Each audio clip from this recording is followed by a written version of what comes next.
Il y avait du beau monde le 7 mai dernier au ministère des Mines, de l'Industrie et du Développement technologique, au point où la salle s'est avérée étroite pour accueillir l'importante délégation chinoise conduite par le consortium Bestway Finance. Au cours de cette rencontre, présidée par le maître des séances, le ministre par intérim, le professeur Fu Calutus Dentri, il était non seulement question de faire le point sur l'état d'avancement des travaux sur le site minier de Mbalam, mais aussi de changer sur la mise en exploitation des gisements de fer entre le Cameroun et le Congo. D'abord, juste l'état des lieux d'avancement de travaux sur ce projet. Nous sommes fiers d'assurer les Camerounais que le projet est en bonne voie. Et tous les financements qu'on a négociés pour le projet, nous pouvons vous assurer que tous les membres du consortium sont ici. Phase minier demain, avant la fin de cette année, phase de rail, phase port de Kribi. Et aujourd'hui, on vient de signer un document pour phase de transformation.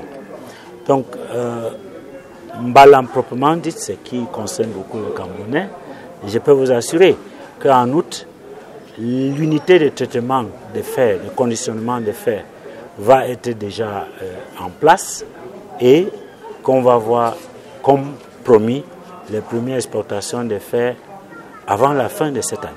Le projet, piloté par Cameroun Mining Company dont le démarrage technique a eu lieu le 22 décembre 2023 en Golia, dans le département du Oignon, région de l'Est, en présence d'une bonne brochette de personnalités et d'élites de la localité, au rang des plus illustres, le ministre de la fonction publique et de la réforme administrative Joseph Lé et les gouverneurs des régions du Sud et de l'Est, entend positionner le Cameroun et le Congo comme le 5e pôle producteur de fer de la planète. Avec une capacité de production de 15 millions de tonnes de fer par an, ce projet va également générer plus de 20 millions d'emplois directs et indirects. Du côté du Cameroun, d'après notre compréhension, et ce que nous a expliqué Cameroun Mining Company, on parle bien de 15% du produit qui va être transformé, donc pour 15 millions de tonnes en tout produites, ce qui fera à peu près 2,25 millions de tonnes.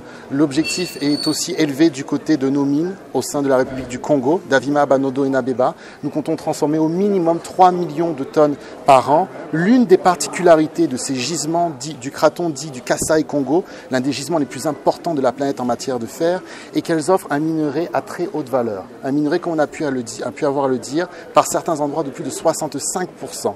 Cela permet d'effectuer de la transformation en acier dite green. On appelle ça le green DRI. C'est une transformation en acier qui est très peu polluante, donc environmental friendly, et qui permettra, comme on a eu à le dire, parce que son OPEX est faible, de réduire le coût de transformation et donc de réduire le coût de cet intrant crucial qu'est le fer à béton pour l'ensemble de la zone CEMAC. 10 milliards de dollars, c'est le montant que mobilisera Bestway Finance pour l'exploitation du fer de Mbalam Nabemba. Notons que les 2 tiers de cette somme seront consacrés à la construction d'infrastructures ferroviaires et minières, avec notamment un chemin de fer et un terminal minéralier multimodal au port autonome de Kribi, mais également la mise sur pied d'une usine de transformation du fer issu de la mine. À l'issue de cette séance de travail, Bestway Finance, qui accompagnait les responsables de l'entreprise Cameroun Mining Company en charge de la mise en exploitation de ce projet intégrateur côté Cameroun, ont reçu des mains du ministre des Mines par intérim le dossier qui l'autorise à créer une entreprise de transformation locale du fer de Mbalam dans les domaines de la sidérurgie et de la métallurgie. La mise en place de cette entreprise va certainement booster la fabrication locale du fer à béton, luttant ainsi par ricochet contre l'augmentation du prix du fer sur le marché camerounais. Une véritable bouffée d'oxygène pour les ménages. Reste donc à juger le maçon au pied du mur.